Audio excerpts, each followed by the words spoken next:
Buenas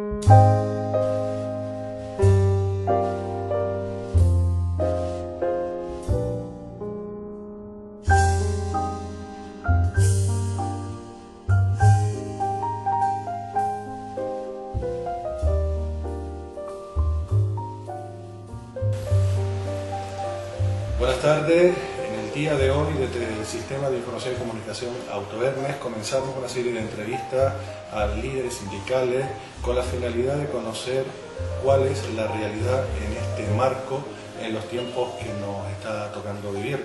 En el día de hoy, para comenzar esta serie, estamos con Wolfgang Alcántara, que es el presidente del Comité de Empresa de Guagua y miembro del colectivo del Sindicato Independiente de Guagua. Buenas tardes, Wolfgang. Hola, buenas tardes, ¿qué tal? Para nuestros oyentes creo que sería muy significativo que hiciéramos en primer lugar un poco de historia acerca de lo que es este sindicato independiente de guaguas. Bueno, el colectivo independiente enraiza, ¿no? Enraiza muy bien el movimiento obrero canario. Este sindicato pues proviene del SOC. En principio pues nuestra gente militaba en el SOC. Y cuando hubo aquellos problemas y tal, hace muchísimos años, no sé, como 25 años, hubo una serie de decisiones, ¿no? Y eso tuvo una serie de problemas, pues nuestra gente formó el colectivo independiente de Guagua con el fin de mantener pues aquella apuesta, ¿no? Que se había hecho del sindicato obrero canario, ¿no? De sindicato de clase y de sindicato obrero, ¿no? Y canario, ¿no? Y independiente, ¿no? Como sistema, ¿no? de trabajo sindical, ¿no? y de sindicato de clase en el convencimiento, ¿no? De que, en fin, que nosotros como sindicato independiente y como trabajadores de Guagua seríamos pues verdaderamente capaces, ¿no? De seguir ese modelo sindical, ¿no? Estar muy cerca de la acción sindical, ¿no? Estar muy cerca del trabajo, estar muy cerca de las cuestiones que tenían que ver con nuestros asuntos, ¿no? Y había pues, condiciones de trabajo draconianas, ¿no? En aquel momento. Y fue una apuesta, ¿no? Ideológica, ¿no? Incluso, ¿no? Y en raíz, pues ya te digo, con el sindicato obrero canario y bueno, ya hemos estado trabajando desde ese momento, ¿no? Hace por 35 años y hace como unos 30 años que mantenemos, pues, nos mantenemos como sindicato mayoritario. No sé si ustedes tendrán algo que ver, pero fue sorpresivo un día caminando por las calles de La Habana y encontrarnos guaguas canarias allá. Tuvimos que ver, ¿no? Nosotros en varias ocasiones que se han retirado guaguas, ¿no? del servicio y eso, ¿no? Del viaje y tal, pues a través de la Cruz Roja y a través de algunos organismos cubanos, pues enviamos varias guaguas para allá, ¿no? Porque además sabíamos que ellos podrían aprovecharlas, porque son tremendamente habilidosas, ¿no? Y de ello pues tenemos cartas, ¿no? Tenemos una carta además muy cálida, ¿no? De agradecimiento del poder popular cubano, ¿no? Agradeciendo al colectivo independiente por estas acciones que nosotros emprendíamos para con el fin de que esas guaguas pues no se retiraran y se tiraran sencillamente, o sea, se tiraran como chatarras, sino que podían ser aprovechadas por el pueblo cubano y de hecho pues aún siguen, algunas funcionando en La Habana, ¿no? Y además con un gran mantenimiento, ¿no? Que se les hace, ¿no? Lo último que hicimos fue mandar 2 vehículos que además fueron a través de la Cruz Roja, que además fueron montados como vehículos de extracción móvil de sangre y tal, ¿no? Hicieron un trabajo magnífico, nos enviaron la foto. La verdad que nosotros enviamos una cochambre llena de repuestos, ¿no? Y llenas de polvo, que habían estado las guaguas tiradas muchísimo tiempo en el muelle, unas capas de polvo increíbles. Y las fotos fueron impresionantes de todo lo que habían hecho con esas guaguas. Tuvieron la cortesía de mandarnos las fotos para que viéramos cómo habían aprovechado, ¿no? Todos esos medios, ¿no? De lo cual nos sentimos absolutamente orgullosos. Sí, además estamos hablando del pueblo cubano que yo diría que es una parte más o una isla más del archipiélago canario. Yo entiendo que sí, nosotros siempre hemos mantenido un vínculo muy estrecho, ¿no? Con la gente de Cuba, ¿no? Hemos enviado medicina, hemos enviado estas guaguas y siempre mantenemos un estrecho vínculo, ¿no? Con el pueblo. Continuando con esta entrevista, me gustaría saber la empresa en la que ustedes desempeñan esa labor de defensa de los trabajadores, si es pública, si es privada. Sí, la Guagua Municipal es una empresa pública, su capital es al 100% público y es propiedad pues, del Ayuntamiento de Las Palmas. Esto es así porque nosotros hemos empeñado que sea así, ¿no? Porque hasta el último gobierno municipal intentó privatizar las guaguas municipales Ellos mantenían que solo iban a privatizar el 49% y tal, ¿no? Pero bueno, nosotros entendimos que era como un paso, ¿no? A la hora de liquidar la titularidad pública, ¿no? De una empresa que da un servicio público esencial, ¿no? Nosotros pues adoptamos la defensa, ¿no? A ultranza de la titularidad pública, como además defendemos la titularidad pública de todos los servicios, ¿no? Claro, creo que es responsabilidad de los gobiernos, creo que es responsabilidad de las administraciones, ¿no? Tanto locales, autonómicas o estatales, ¿no? El mantener la titularidad pública de los servicios públicos porque es su responsabilidad directa, ¿no?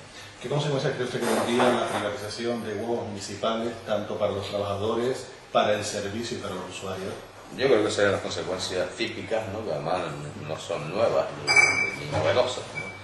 Siempre se han privatizado servicios públicos, ¿no? Y siempre pues ha tenido una consecuencia, tres consecuencias principales, ¿no? La primera es que se abaratan los costes para el Estado, ¿no? La segunda es que se deterioran las condiciones de trabajo, ¿no? De los trabajadores, ¿no? Y la tercera es que la empresa que hace la explotación de servicios aprovecha tales las otras dos para conseguir pues su lasca, ¿verdad?, de beneficios, ¿no? A través de las aportaciones públicas, ¿verdad?, ¿no? Claro, siempre se sigue recibiendo las aportaciones públicas, solo que las administraciones pues se liberan, ¿verdad?, del peso de los trabajadores y de la capacidad organizativa de los trabajadores, pero de luego siempre hay consecuencias nefastísimas, ¿no? En cuanto a la prestación de servicios. Suelen encarecerse, suelen perder calidad y suelen perder sobre todo esa esencia, ¿verdad?, de servicio público, de compañía de servicio público, que no tiene que preocuparse de lo que es los parámetros de beneficio, de beneficios, exactamente, ¿no? Sino que nuestra utilidad es una utilidad pública. De servicio, ¿verdad?, público. Claro, es una utilidad pública, ¿no? Son servicios esenciales que yo entiendo que deben mantenerse y además son la base del funcionamiento de la sociedad, ¿no?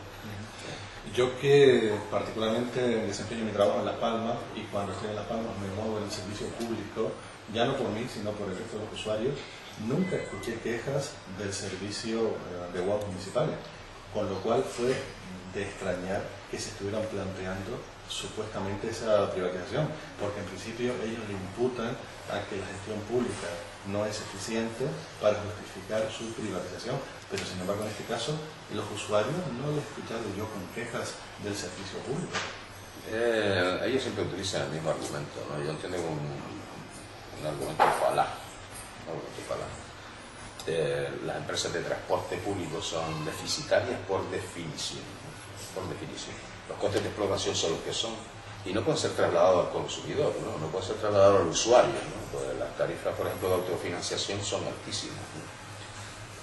Pero sí que es un servicio público esencial, ¿no? Es por lo que yo creo que los gobiernos y las instituciones son los que deben de poner eso, sobre todo porque, ya te digo, es de una utilidad esencial. Nosotros somos las personas que llevan a la gente a trabajar a primera hora. Nosotros somos que trasladamos a la gente en su necesidad de movilidad para ir a consumir, a comprar, a estudiar, en fin, somos una parte importante de la sociedad, ¿no? Yo creo que las administraciones deben de asumir esa responsabilidad, ¿no? Esa responsabilidad. Yo creo que todos los demás planteamientos sobre que es caro o sobre que son simplemente falacias, ¿no? Todos los servicios públicos son deficitarios porque no puede trasladarse su coste directamente al usuario, ¿no? Entonces hay que dotarlos, ¿no? Hay que dotarlos de aportaciones públicas sí o sí. La verdad es que cuando se me planteó la posibilidad de entrevistar a alguien del servicio de guaguas municipales, pues para mí fue una enorme satisfacción porque históricamente todo lo que tiene que ver con el tema del transporte ha tenido una influencia fundamental en los procesos sociales, en algunos casos para bien, en otros casos para mal. Recordemos, por ejemplo, las huelgas que se le hicieron a Salvador Allende de transporte, que colaboraron efectivamente con la caída y asesinato de este líder del pueblo chileno como era Salvador Allende. Incluso quizás no para mucha gente de nuestro pueblo tenga conciencia de ello, pero el Caracazo en 1989, después de las aplicaciones neoliberales que se le impusieron a Venezuela, no se produjo el Caracazo cuando se subieron los alimentos básicos, no se subieron cuando se les impusieron unas políticas enormemente restrictivas para las libertades, sino que ese Caracazo se produjo cuando se subió el precio del transporte, curiosamente. Claro, Ahí vemos la importancia que tienen ustedes en todas las sociedades y en esta también, en esta sociedad. No sé si ustedes se sienten valorados y si la gente efectivamente ve el valor y la importancia que tiene la defensa que ustedes están haciendo de que siga siendo un servicio público. Yo entiendo que sí, yo entiendo que la gente sí que percibe la importancia, ¿no? Pero lo más importante que yo entiendo es que los trabajadores sí que saben la importancia, ¿no? Yo creo que la plantilla de aguas municipales es una plantilla que tiene gran conciencia, ¿no?, de la importancia del trabajo que se realiza y del trabajo que realiza, ¿no? Y eso es tremendamente importante, ¿no?, a la hora de salvaguardar, ¿verdad?, este servicio público, ¿no?, porque entendemos la importancia social que lleva, ¿no?, y entendemos que nosotros servimos a los barrios. El pueblo sirve al pueblo, ¿no? Los trabajadores de guagua sirven al pueblo y hacen mover al pueblo, ¿no?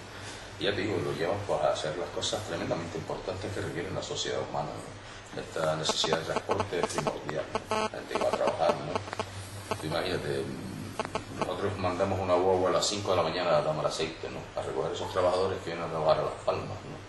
Y a lo mejor trae, no sé, 5 o 10 trabajadores a las 5 de la mañana. ¿Esa línea en un sistema privado se seguiría manteniendo? Yo creo que no, porque no es rentable en absoluto, ¿no? Y bueno, y de mantenerse tendría que ser pagada, ¿no?, ¿verdad? Tendría que ser pagada y de ser cubierto por su déficit absolutamente por las administraciones, ¿no? Yo entiendo que saldría hasta más caro, ¿no? Yo creo que es más caro, porque es una empresa privada, en fin, oye, si tú no me pagas y no me haces rentable esta cuestión y no me pagas la diferencia, ¿no?, que hay entre mi esfuerzo y mi rentabilidad y el gasto que me supone y tal, pues no voy, ¿no? O sea, simplemente retiro el servicio porque no me es rentable y si tú no me pagas, ¿no? Por lo tanto, habría que pagar. Bueno, pues si se le paga a una empresa privada, yo creo que es mucho más razonable que se le pague a una empresa pública, ¿no? La empresa pública además se define por esa cuestión, ¿no?, que establece y ejecuta un servicio público, ¿no? Y entiendo que ese concepto no debe perderse la mano. Me gustaría introducir un término que todavía no ha aparecido en esta conversación. Estamos utilizando los términos de eficacia, de eficiencia, de rentabilidad para hablar de lo público y de lo privado. Pero en el trasfondo de todo esto subyace un concepto que es el de capitalismo. Da la impresión que ese concepto, el de capitalismo, es un concepto que diríamos incluso antisocial. No sé si a lo mejor estoy exagerando. Bueno, yo diría que no. Yo diría que no. Yo creo que el capitalismo es una de las lacras, ¿no?, que tiene la sociedad humana. Ellos presumen, ¿no?, que ha sido la única sociedad de éxito, ¿no?, históricamente, ¿no? En fin, yo entiendo que es un planteamiento autocomplaciente. Yo creo que es la sociedad humana se debate, ¿no?, y todos los sociólogos siempre hablan, ¿no?, de lo mismo, ¿no? Hay un conflicto y hay una teoría del conflicto que además está en todas las teorías sociológicas, ¿no?, tanto desde el marxismo hasta las demás concepciones sociológicas y del estudio sociológico, ¿no? Todas coinciden en que hay un conflicto y que es el conflicto el motor, ¿no?, social, ¿no? Claro, lo plantean diferentes términos, ¿no? Yo creo que el capitalismo sí que ofrece un conflicto absoluto, ¿no?, entre las clases menos privilegiadas, entre las clases productoras, entre las clases trabajadoras y las clases que mantienen el control, ¿verdad?, el dominio, ¿no?, de los medios de producción, y son las que se benefician, ¿verdad?, de la producción y de lo que la gente produce. Y eso establece un conflicto espantoso, sobre todo ahora en época de crisis, que es una crisis además absolutamente capitalista, ¿no?, y típicamente capitalista, ¿no?, una crisis financiera, una crisis del sistema, una crisis que ellos llaman de deuda. Yo creo que es una crisis de expectativas, ¿no? Yo creo que se han puesto expectativas en negocios que son absolutamente fraudulentos, ¿no?, y que son además especulativos, ¿no?, y que había unas expectativas, un dinero invertido, y lo que hay es una crisis de expectativas. Ese dinero que se tenía expectativa de ganar, pues al explotar la burbuja, pues no ha llegado, ¿no? Y creo que es una crisis de expectativas, ¿no? Entonces, lo que no entendemos no es que ahora tengamos que pagar las clases menos privilegiadas, las que sinceramente no tenemos ninguna culpa. Nadie ha vivido por encima de sus posibilidades, porque además la persona de aquí, de esta clase, calcula sus posibilidades. Sus posibilidades son calculadas por el banco. Él va a gastar lo que el banco diga, va a recibir un préstamo en base a lo que el banco diga, es el banco el que calcula las posibilidades. Creo que los que han vivido por encima de las posibilidades, los que han llevado sus negocios por encima de las posibilidades, son especialmente el sistema financiero y el sistema capitalista, y es el responsable de la situación, ¿no? Y sin embargo, pues ahora hay que cubrir y socializar las pérdidas, ¿no?, de los sistemas financieros, de la banca, y somos nosotros con nuestro trabajo, que aunque usamos para vivir, ¿no? En los que ahora tenemos que trabajar y sacrificarnos, ¿no? Para salvaguardar pues el sistema, ¿no? Que es capitalista, ¿no? Yo no estoy en absoluto de acuerdo en esa concepción y en esa cuestión. Creo que es momento, ¿no? Y entiendo que es momento y que todo el mundo debería tomar conciencia, sobre todo los trabajadores, ¿no? De que debemos utilizar nuestro trabajo no para salvaguardar, ¿no? Viejas estructuras que nos han demostrado ineficaces, ¿no? Sino que hay que empezar a pensar, ¿no? En nuevas prioridades, en nuevos planteamientos, ¿sabes? Y en nuevas cuestiones, ¿no? Creo que hay que acabar con esa relación, ¿verdad? Va a ser tremendamente difícil porque son tremendamente poderosos, ¿no? Y hay muchísimo dinero en el pueblo. Nos vamos a América Latina. Ya que estamos hablando de una confrontación entre lo público y lo privado, aquí se están privatizando la sanidad, la educación.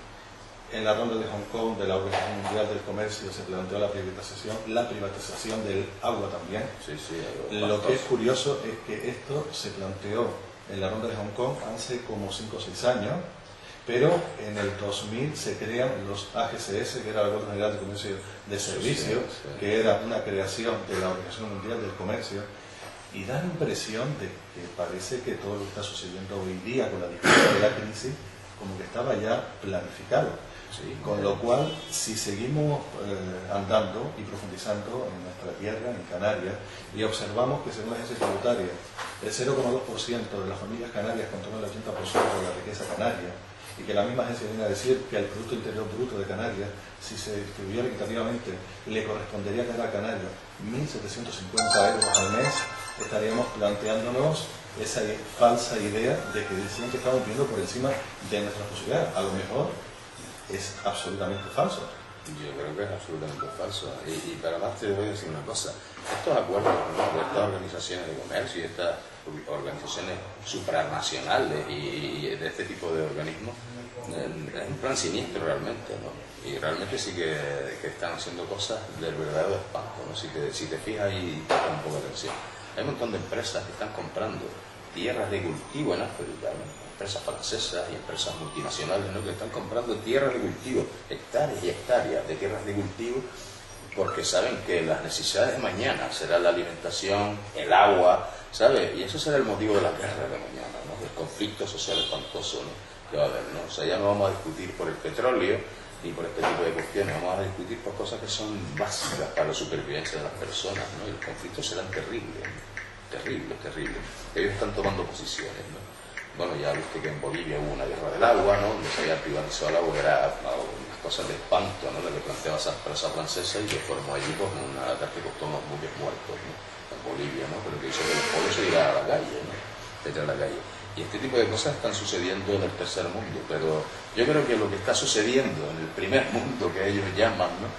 Es precisamente consecuencia de estos planteamientos que se están decidiendo en foros muy reducidos, ¿verdad? Y foros muy que no son en absoluto democráticos, ¿verdad? Que no han sido elegidos por nosotros, sino que representan, ¿verdad?, a los oligarcas y a los hombres que controlan, ¿sabes?, el sistema financiero y esta cuestión, ¿no? Y algo absolutamente siniestro, ¿no? Es por lo que te digo que a veces no se explica a uno, ¿verdad?, las acciones políticas, ¿no?, del gobierno de la derecha, ¿no?, que parece que niegan el crecimiento, ¿verdad? O sea, parece que inciden en un ahorro y en un esquilmar y destruir, ¿verdad?, el entramado social de la sociedad y tal, y obvian, ¿verdad?, el crecimiento de la economía y paran ciertos parámetros que parece que son los aplicables para salvar el valle económico, ¿no? Y es que no se entiende, ¿verdad?, que ellos sean tan listos y que de repente cometan este error, ¿no? Parece increíble, ¿no? Yo lo que creo es que detrás de toda esta acción hay algo bastante más siniestro y que tiene que ver con estas especificaciones y estas cuestiones, y habría que analizar muy profundamente. Bueno, realmente estamos en un momento donde los estados están absolutamente controlados por una concepción neoliberal, de tal manera que los estados han dejado incluso ya de ser ese mecanismo de mediación entre oprimidos y opresores, lo estamos viendo con toda claridad, pero es que además todavía, a pesar de que tengan todavía una especie de aroma de ser transparentes, democráticos y participativos, que no lo es, porque el control de los medios de comunicación determina muchísimo la capacidad de análisis de los ciudadanos, después el hecho prácticamente de estar situados en estas empresas que son absolutamente una especie de campo de concentración donde el trabajador, desde que cruza la puerta, deja de ser un ciudadano para ser un esclavo. Es muy complicado tener, por lo tanto, una base sobre la que podamos decir que una democracia es real. Lo llaman democracia y no lo es. Era el grito que en estos días se escuchaba en muchas ciudades de Canarias y también de España. Y continuando un poquito más allá, hay otro grupo que ya son semiclandestinos, como puede ser el G20, que sus decisiones acaban influyendo a gobiernos. Está el G8 todavía más reducido, cuyas decisiones acaban influyendo en gobiernos. Está la propia Organización Mundial del Comercio, el Banco Mundial, el Fondo Monetario Internacional, pero ya vamos a hablar de algunos que son totalmente clandestinos, como el Club Bilderberg, constituido por 5 familias, que ahí sí que estamos hablando ya de un verdadero grupo de presión mundial que determina efectivamente modelos de crecimiento, todo lo que tiene que ver con la visión de los estados de los derechos. En definitiva, estamos hablando de un grupo que es clandestino, no participativo, no transparente, pero que sin embargo sus decisiones determinan pues prácticamente la vida y la muerte con cada una de sus decisiones en todo el continente. Hombre, yo no le llamaría clandestino en el sentido, ¿verdad?, en el sentido más amplio de la palabra, ¿no? Lo que son secretos, ¿no? Que tampoco, ¿no? Porque nos hemos enterado que existen y que realmente se reúnen y que tienen gran influencia, ¿verdad?, en los otros organismos, ¿no? Tienen gran influencia en los otros organismos a la hora de tomar decisiones y de influir en las decisiones de los estados y tal. Es cierto que los estados pues están perdiendo absolutamente toda entidad, ¿no? Están entregando pues esa soberanía, ¿no?, sobre la que se han construido, ¿no?, incluso sobre sangre y tal, y ahora están entregando esa soberanía pues a la escuela, a los economistas de la escuela de Chicago, a los neoliberales famosos y tal, ¿no?, y a todo este tipo de gente, ¿no?, que por otra parte han demostrado que no hay eficacia alguna en sus planteamientos, ¿no? Han destruido la economía argentina, ¿no?, porque se aplicaron, se usó como experimento, por ejemplo, Argentina durante la dictadura militar, se aplicaron esos principios y tal porque nadie podía oponerse, ¿no? Y vamos a plantear, y ellos destruyeron la economía argentina, ¿no?, sometieron a la gente para la esclavitud más espantosa, ¿no?, en Chile y en otros sitios, ¿no? Yo creo que las teorías neoliberales han demostrado que no tienen utilidad para la gran mayoría de las personas, ¿no? Tienen una gran utilidad para las personas jurídicas que suponen que son estas empresas, ¿no? Estas empresas son tratadas como personas y se reconocen sus derechos como si fueran personas, ¿no?, cuando se niegan y se aplastan los derechos de las personas de verdad, ¿no? Esto es una realidad política, ¿no?, que está sucediendo en todo el planeta, ¿no? Y efectivamente esos organismos, que además no son democráticos, no los elegimos nosotros, ¿no?, el Fondo Monetario Internacional, el Banco Central Europeo y tal, que además actúa como un banco central, caramba, ¿no?, actúa como un killer de tal, ¿no? No tiene esa... Pero sin embargo no está sometido al control parlamentario, al control del pueblo, del constituyente. Efectivamente, ¿no? Entonces toman decisiones, obligan a los estados, presionan a los estados y utilizan mecanismos, ¿no?, como la famosa prima de riesgo, que además la calcula una empresa, ¿no?, la calcula pues unos señores, ¿no?, y la suben, la bajan y con eso pues asustan y están creados por la opinión pública. Yo creo que hasta las personas de menor capacidad intelectual están mirando la prima de riesgo todo el día en el telediario, ¿no?, a ver si sube y tal, sin saber exactamente qué es lo que implica o qué es lo que es, ¿no?, que no es más que el interés que ellos dicen o la fiabilidad de los títulos de deuda, ¿no? Yo la verdad es que no entiendo la cuestión, ¿no? Si la cuestión es que hay una crisis de deuda, no sé por qué se pide más dinero, porque lo que va a tener es más deuda. O sea, ya más deuda y además estar con más control por parte de elementos y organizaciones que nada tienen que ver con la vida de ellos, las personas, ¿no? Hay que hacer grandes esfuerzos y tal, pero claro, también entendemos que hay una lucha planteada, ¿sabes?, con estos recortes y con estas cuestiones, a que nosotros vamos a ir a defender los derechos de los trabajadores, no vamos a aceptar los recortes, no vamos a aceptar deterioros salariales, no vamos a aceptar legislaciones antiobreras y ese tipo de cosas, ¿no?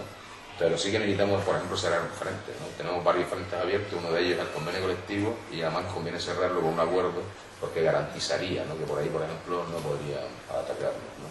Y para luego centrarnos en lo que es la lucha obrera, ¿sabe?, con la que vamos con otros sindicatos y con otros funcionarios y con otros empleados públicos y con todos los empleados que quieran venir a luchar, ¿no?, para enfrentarnos a esta ofensiva, ¿no?, esta ofensiva por parte de la derecha y por parte de los dueños del sistema, ¿no? Yo que usted ha adelantado el planteamiento de intentar pues consensuar el conflicto en torno a lo que podría ser el convenio colectivo, me gustaría hablar de otro tema. ¿Cómo valoran desde su sindicato la reforma laboral vigente, que en cierta medida pues ha desmantelado lo que es el Estatuto de los Trabajadores, lo que son los convenios colectivos, incluso lo que tiene que ver con los servicios? Los trabajadores públicos tampoco se han quedado fuera de esto, han atacado a colectivos muy significativos como el propio de la mujer, por ejemplo, que también se ha visto absolutamente mermado en derechos laborales. Nos parece una verdadera aberración. Esa es la verdad, ¿no? Desde un principio nos hemos quedado pues, escandalizados, ¿no? Sobre todo ahora que se comenta y se habla, ¿no?, de profundizar en la reforma laboral, me parece una barbaridad absoluta, ¿no? Yo creo que han puesto toda la discrecionalidad, ¿no?, y todas las decisiones, ¿no?, en manos de personas que no son de confianza, ¿verdad? De personas que además son protagonistas del deterioro del sistema, ¿no?, empujados por su codicia, ¿no? El motor del sistema capitalista es la codicia, ¿no?, y esta codicia, ¿no?, es la que ha provocado, ¿verdad?, la situación, ¿no? Pues ahora han puesto la discrecionalidad, ¿verdad?, los derechos de los trabajadores, la voluntariedad, ¿sabes?, en manos de esas personas, ¿no? O sea, no faltó sino quitar la tutela judicial, ¿no? Casi intentaron pues quitar también la tutela judicial, o sea, poner toda la discrecionalidad, toda la capacidad de decisión, toda la capacidad en manos del empresario. Efectivamente, la autoridad laboral también se ha visto absolutamente menoscabada en su presencia a la hora de dirimir los conflictos entre trabajadores y empresarios. Esto pues quebranta las garantías, ¿no?, garantías que tenía la legislación laboral, ¿no?, que estaban pues, para proteger los derechos de los trabajadores y evitar la arbitrariedad y el abuso, ¿no? Yo creo que esto ya existía, con la anterior legislación laboral, pues existía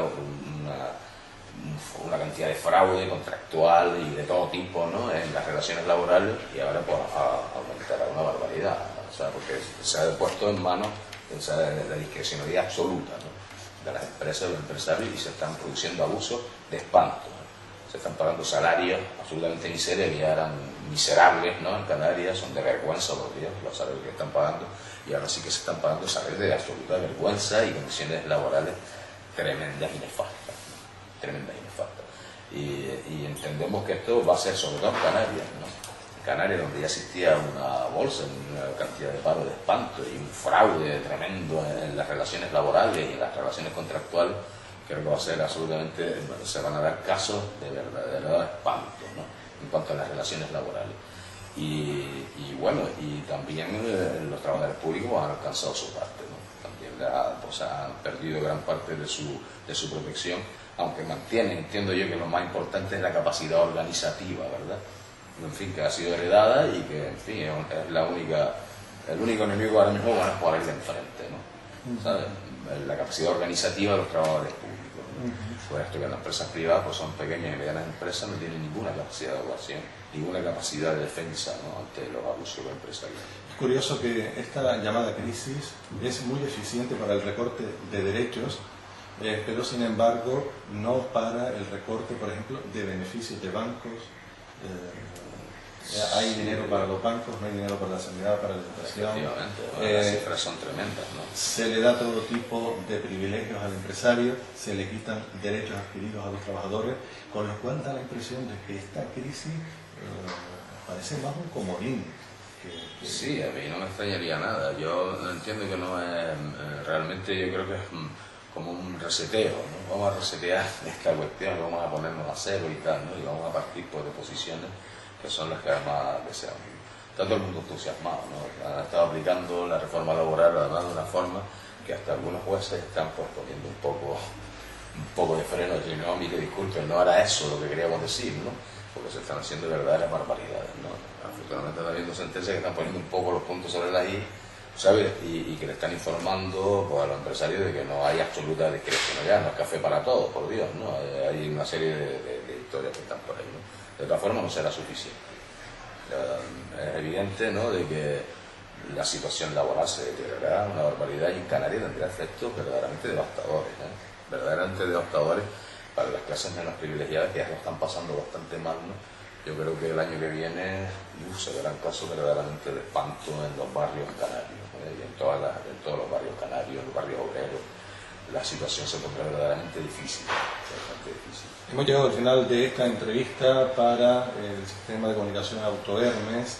pero no me gustaría despedirme sin preguntarle a Wolfgang Alcántara, presidente del Comité de Empresa de Guagua y miembro del colectivo de Sindicato Independiente de Guagua, cómo enfrentar todo lo que hemos estado hablando, enfrentar el capitalismo, enfrentar sus estrategias, como puede ser la de esta crisis, y enfrentar todas las agresiones que sufren en este momento los derechos humanos, que sufre el sector público, para ser capaces de, primero, sacarlos del poder, a continuación ser capaces de recomponer toda la degradación, y principalmente estaba interesado por ver qué se está trabajando en el marco de lo que es la unidad de los sindicatos de clase, que creo que la unidad sigue siendo una respuesta, o la respuesta. La unidad es imprescindible, en fin, la acción colectiva es imprescindible, claro.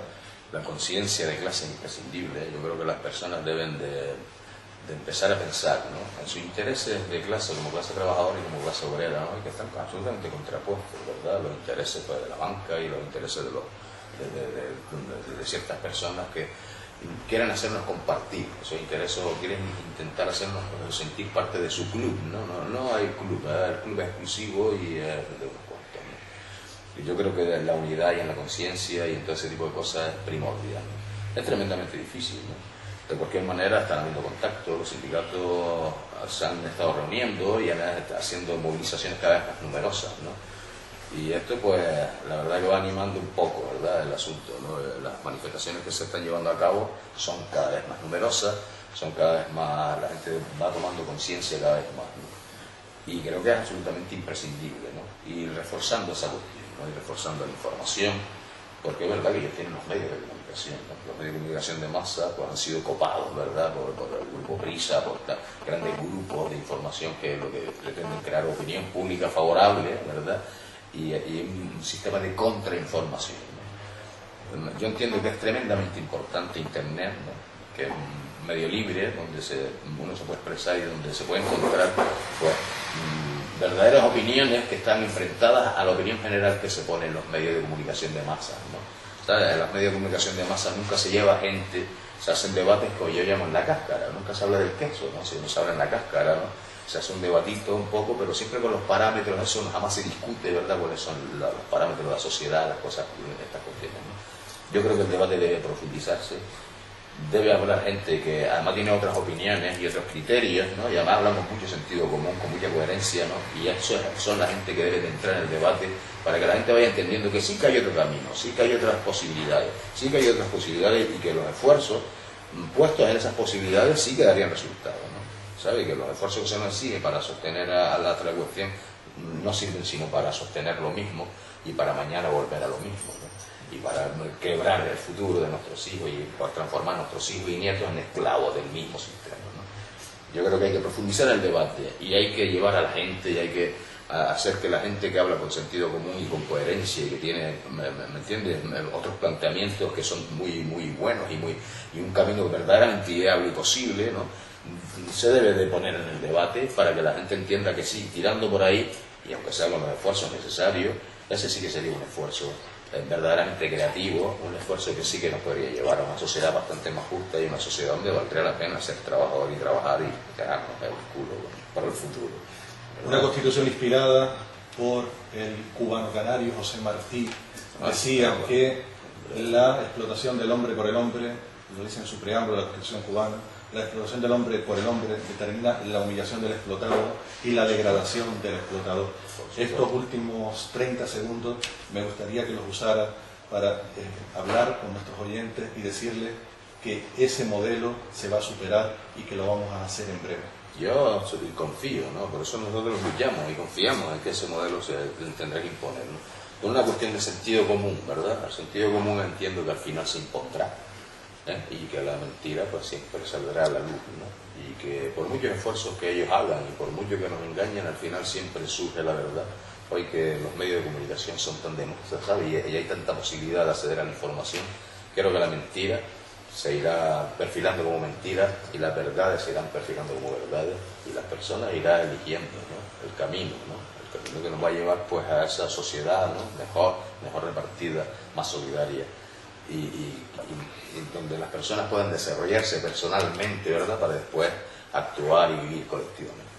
Pues Golfa, muchísimas gracias por iniciar esta serie de entrevistas que va a culminar con un repaso a todo lo que es el movimiento sindical en nuestro pueblo canario y a través del cual pretendemos llegar a nuestros oyentes, trasladándoles precisamente que la lucha es lo único que es capaz de remover la actual, el actual momento de desorientación, de opresión que estamos viviendo. Como decía una canción de Ali Primera, no basta rezar, es necesario la lucha para transformar el mundo y la realidad.